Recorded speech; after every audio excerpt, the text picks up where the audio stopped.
আজকে আপনাদের সাথে অন্যরকম একটা তরকারি রান্না শেয়ার করব, যেটা অনেকে খাইছেন বা অনেকে খান না, বা অনেকে চিনেন বা অনেকে চিনেন না, বা অনেকে চিনেও ভয়ে খান না, যেহেতু গলা ধরবে। আর এই কচুটা খেতে এত মজা হয়। কচুটার নাম হলো খাকরান কচু। আমরা তো খাকরান কচু বলে, কে কী নামে চিনেন অবশ্যই জানাবেন বা ভিডিওতে আপনাদের সাথে দেখার চেষ্টা করি। হ্যালো এভরিওয়ান, কি অবস্থা? আশা করি সবাই ভালো আছেন।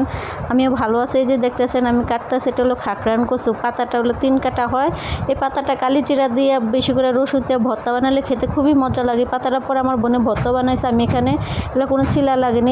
এখানে 2 রকমের শাক আছে, যেটা হলো জংলি কচু আর এটা হলো খাকরান কচু। ওটা আমার বাপের বাড়ি ওখানে অনেক হয়। আমার ভাগ্নে গিয়েছিলো, জানে যে আমি কচু শাক বা শাক ভর্তা ভুতে এগুলো পছন্দ করি, সেই জন্য আমার ভাগ্নের কাছে বেশি করে দিয়েছে। জংলা কচু দিয়ে দিয়েছে, খাকরান কচু দিয়েছে। এই খাকরান কচু খেতে এত মজা হয়। আর আমার বোনের রান্না তো এক কথায় অসাধারণ। ওর রান্না তো কোনো কোনো কথাই নাই। যেহেতু আমার ওই বোনে কিছু কিছু রান্না এরকমভাবে রান্না করে যা বলার বাহিরে, কোনো পানি ছাড়া তরকারি রান্না করে। যে দেখেন ও চুলাটা জ্বালিয়ে এখন ওই রান্না করে। চুলাটা জ্বালিয়ে পেঁয়াজটা ভালো করে বেশি করে পেঁয়াজের পরিমাণ দিয়েছে, কাঁচামরিচ দিয়েছে, দিয়ে এখানে রসুন দিয়ে দিয়েছে বেশি করে গোটা গোটা। তারপরে এখানে কাঁচামরিচ দিয়ে দিয়েছে। তারপরে এখানে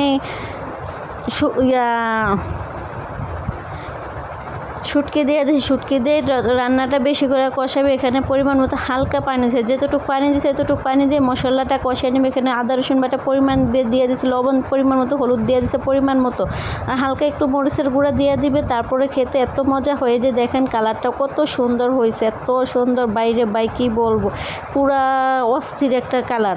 এই যে দেখেন এখন এই খাকরান কচুগুলো রান্না করা হইবে। তারপরে এখানে কি দিয়েছে জানেন, বেশি মজা হয়েছে আরও বেশি কাঁঠালের বিচি দিয়ে। এই সিজনে অনেকে এখনও কাঁঠাল খান নাই, বা অনেকে খেয়েছেন বা আমরাও খেয়েছি, সেজন্য এই বিচিগুলো দিয়ে একটু হালকা 2-3টা আলু দিয়েছে, বিচিগুলো দিয়ে কোনো পানি ছাড়া তেলের পরিমাণটা দিয়ে তরকারিটা রান্না করা হবে। তরকারিটা খেতে এত মজা হয়েছে যা বলার বাহিরে। কোনো পানি ছাড়াই তরকারি রান্না, কি মনে করেন আপনারা? আমার বোনের হাতে জাদু আছে, এক কথায় জাদুর রান্না এটারে বলে। যে খাইছেন সে অবশ্যই বুঝবেন, আর যে না খাইছেন সে অবশ্যই বুঝবেন। আর এই রান্নাটা খেতে হলে অবশ্যই পানি ছাড়া রান্না করতে, কোনো প্রকার পানি দেওয়া যাবে না। সম্পূর্ণ রান্নাটা তেলের উপরেই হবে।